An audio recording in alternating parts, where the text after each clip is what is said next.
All right, what's up, everybody? That's your favorite guy on YouTube. Yeah, all three of you said so. Anyway, listen, hey, my name's Gary Roth. This is my personal opinions YouTube channel. This is a place where I get nice and excited about things that are going on today, and I'm kind of free from some of the corporate constraints that I put myself in my side business with the military and things like that. So this is my freedom of expression channel.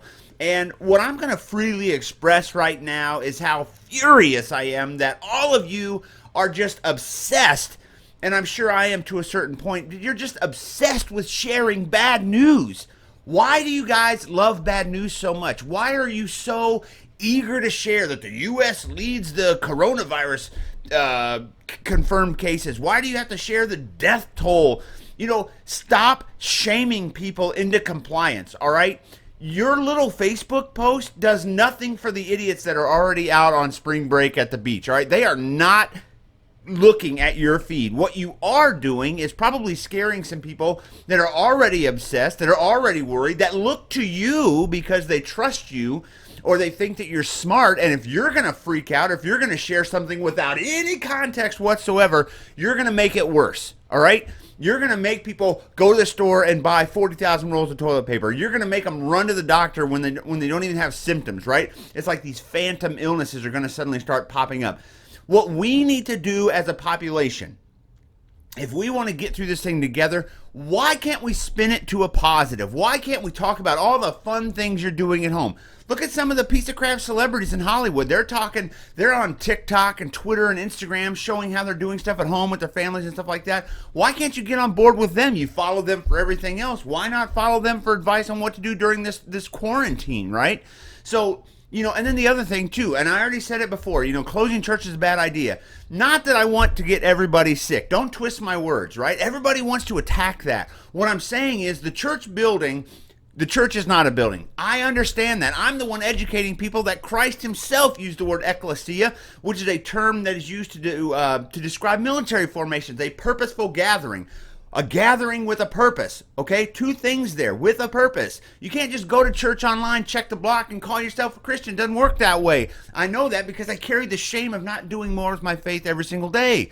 But it's also a gathering, all right? There is something magical when people gather, all right? And I'm not saying run to church, cough on the person next to you, and give old Granny Opal a big old sloppy wet kiss on the mouth. Don't be dumb like that, all right? I've never said that, never even insinuated that. But what I'm saying is the closing of the church doors as a policy is sending the wrong message, okay?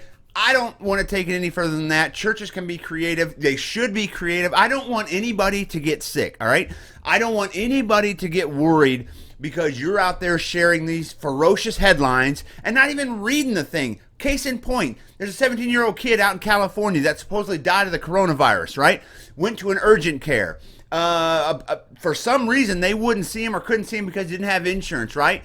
And then they told him to go to a public hospital. There is so much missing from that article, and yet everybody is sharing it. Everybody is sharing this article without any context whatsoever. They don't know what the kid presented for. They don't know the interactions at the thing. And then if he had an emergency, they would have called an ambulance, people. If he could walk in there and walk out, if he had like a cough or something like that, I guarantee you that staff probably did as much as they could. It's rare that an urgent care staff would just dismiss somebody, all right? Well, then again, it's California, so who freaking knows?